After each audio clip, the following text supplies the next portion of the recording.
Subscribe button को दबाएं और नोटिफिकेशन के लिए दिए गए बेल आइकन पर क्लिक करें।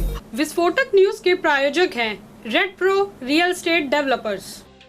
वैश्विक महामारी कोरोना वायरस की वजह से लॉकडाउन के 4 मई से शुरू होने वाले तीसरे चरण में दिल्ली में वायरस के लगातार बढ़ रहे मामलों को देखते हुए कोई राहत नहीं मिलने वाली है।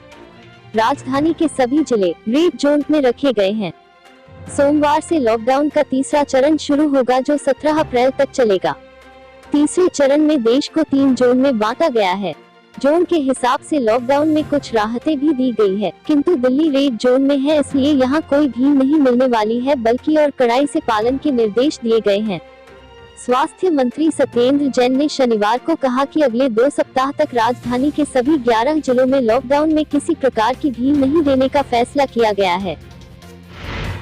महाराष्ट्र में पहली बार जिस कोरोना मरीज पर प्लाज्मा थेरेपी का प्रयोग किया गया उसकी मौत हो गई।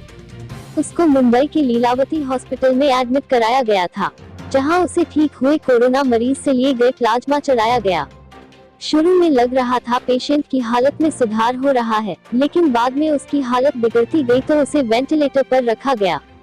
पिछले 24 घंटे के भीतर उसकी तबीयत ज्यादा खराब गई, जिससे उसकी मौत हो गई।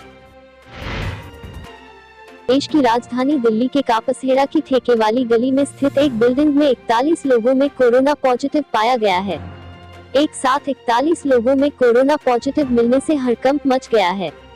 दिल्ली के दक्षिणी पश्चिमी जिला केडीएम ऑफिस से मिली जानकारी के मुताबिक 18 अप्रैल को इस बिल्डिंग में एक व्यक्ति के कोरोना पॉजिटिव मिलने पर इस बिल्डिंग को सील कर दी गई थी। सील करने के बाद यहां रहने वाले सभी लोगों का सैंपल लिया गया था, जिसे जांच के लिए एनआईवी यानी national institute of biologist Noida भेजा गया था, जिसकी रिपोर्ट आ जाए तो दिल्ली प्रशासन के होश उड़ ही गए। कुल 41 लोग कोरोना पॉजिटिव मिले। मोदी सरकार ने तीसरी बार भी लॉकडाउन को बढ़ा दिया है। अब पूरे देश भर में 3 मई की बजाय 17 मई तक लॉकडाउन रहेगा, लेकिन इस बार इसमें कई रियायतें भी दी गई हैं। गृह मंत्रालय द्वारा जारी दिशा निर्देशों के मुताबिक लॉकडाउन के दौरान शादी की इजाजत कुछ शर्तों के साथ दी गई है। शर्त यह है कि शादी समारोह में 50 से ज्यादा लोग शामिल नहीं हो पाएंगे, यानी वर पक्ष और वधू पक्ष दोनों की तरफ से कुल 50 लोग ही शादी का लुत्फ उठा पाएंगे। गृह मंत्रालय की तरफ से जारी रियायतों में ई कॉमर्स को भी छूट का ऐलान किया गया है।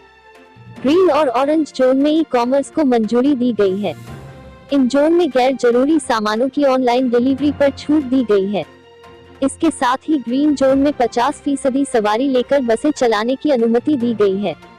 ग्रीन जोन में बस डिपो में 50% कर्मचारी ही काम करेंगे।